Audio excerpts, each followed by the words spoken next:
법원이 윤석열 대통령에 대한 체포영장을 기어코 발부했습니다. 현직 대통령 중 체포영장이 발부된 것은 이번이 처음인데요.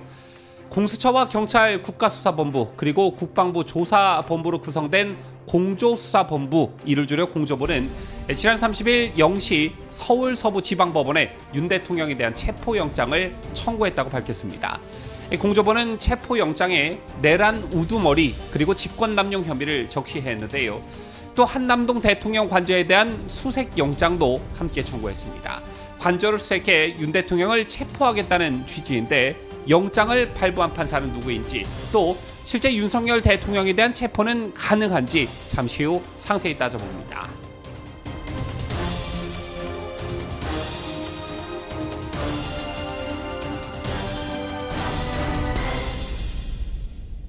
시청자 여러분 안녕하십니까? 뉴스데일리 베스트 미네커입니다. 한 해를 마무리하고 새해를 맞을 준비를 하는 오늘 믿기 힘든 소식이 전해졌습니다. 오늘 오전 속보로 전해진 대로 법원이 현직 대통령인 윤석열 대통령에 대한 체포영장을 발부했습니다. 현직 대통령 중 체포영장이 발부된 것은 처음 있는 일인데요. 문제가 정말 많다는 지적이 속출하고 있습니다. 어제도 다른 방송에서 지적했듯 내란죄 수사권이 없는 공수처가 왜 체포영장을 청구했는지 이것부터 잘못됐다는 것입니다.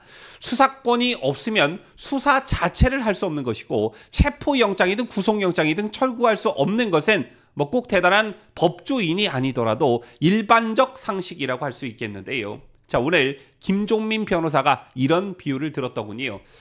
현역 군인의 경우 민간 경찰의 수사권이 없기 때문에 성범죄 등 일부 예외를 제외하고는 현행범의 경우라도 간단히 사실조사를 하고 경찰은 바로 군 수사기관으로 이첩하고 종결하게 되어 있습니다.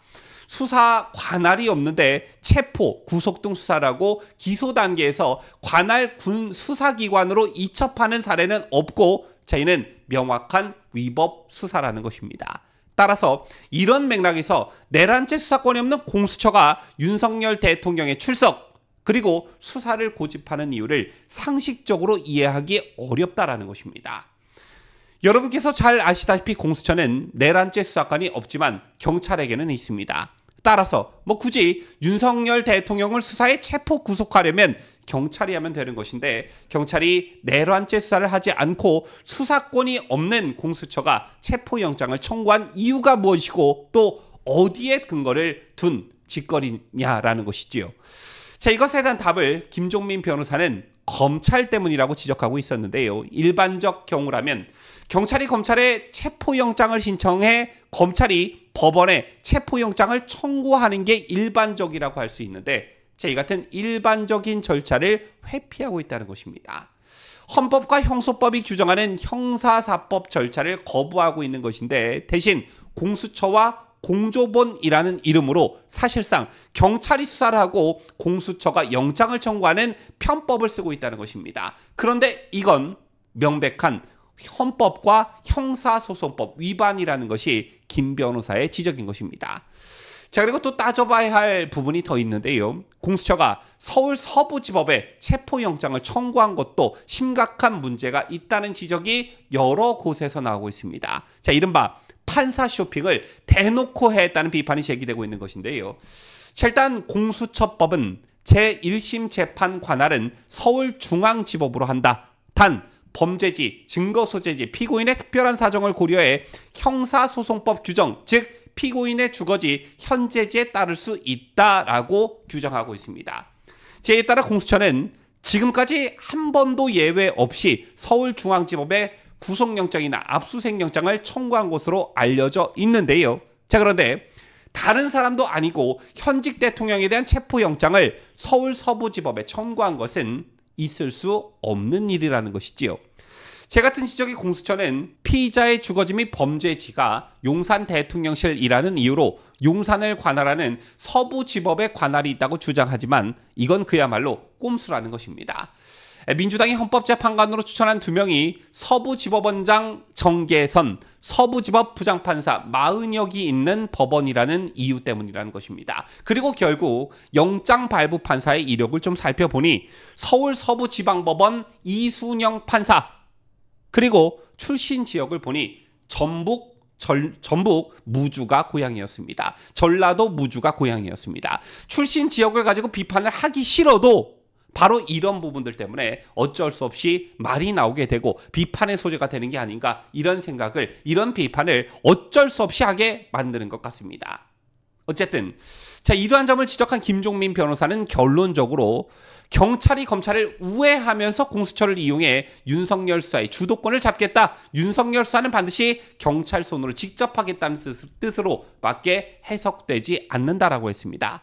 그러나 이는 헌법과 형소법이 정한 경찰이 수사하고 검찰이 경찰 수사를 검토 후에 추가 수사를 통해 법원에 기소하도록 한 기본 절차를 정면으로 위반한 것이기 때문에 매우 심각한 문제점을 지니고 있는 것이라는 것인데요. 경찰과 공수처 같은 수사기관조차 헌법과 형소법을 위반해 편법으로 영장판사 쇼핑을 노골적으로 하는 것이라면 형사사법 제도 자체가 붕괴될 수 있다는 경고를 하고 있었습니다. 때문에 김종민 변호사는 글 말미에 대한민국 사법제도가 윤석열 체포영장을 계기로 중대한 기로에 섰다, 이런 문장으로 글을 마무리했는데요. 그렇다면 정말 윤 대통령 체포는 가능한 일일까요? 여러분께서 가장 우려하고 계시는 부분이 바로 이 점일 거라 생각합니다. 일단 공수처는 법원의 체포영장을 발부했기 때문에 즉시 집행에 나설 수 있게 됐습니다. 물론 영장 발부만으로 심리적 압박이 될 수 있기 때문에 윤 대통령에게 추가 소환 통보를 할 수도 있다는 법조계 전망도 있기 때문에 좀 더 사태를 지켜봐야 할 부분이 있긴 한데요.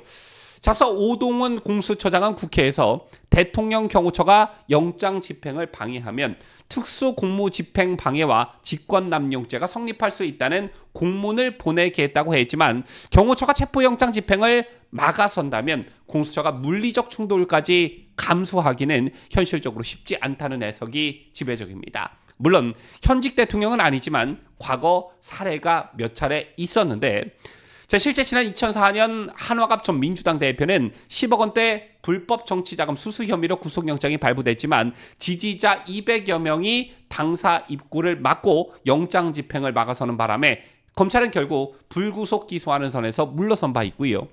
또 같은 해 이인재 전 자유민주연합 의원도 불법 대선 자금 2억 5천만 원을 받은 혐의로 검찰에 3차례 소환 통보를 받았지만 모두 불응해 체포영장이 발부됐었습니다. 하지만 지지자들이 가로막아 검찰은 한 달 후에야 영장을 집행할 수 있었습니다.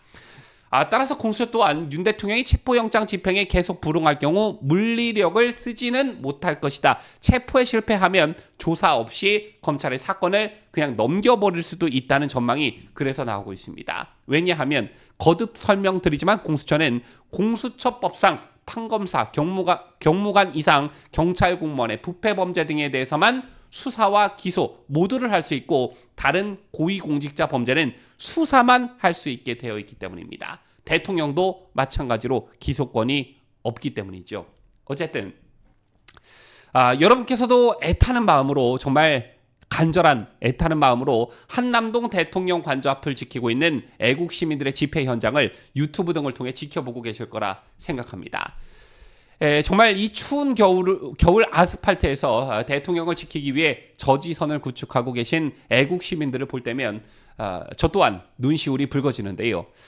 우리 손으로 뽑은 우리의 대통령을 속절없이 잃어버린 뼈아픈 경험을 통해 우리 보수 우파 진영은 더 단단해지고 더 강해졌습니다. 따라서 이 힘든 시기를 잘 이겨낼 것이라고 확신하고 우리가 가지고 있는 우리가 가고 있는 이 길이 대통령 한 사람을 지키는 것에 국한되지 않고 피땀 흘려 일궈온 소중한 자유대한민국을 지켜내는 길이라고 저는 확신합니다. 지금까지 저는 자유대한민국을 소화하는 뉴스데일리 베스트 민앵커였습니다.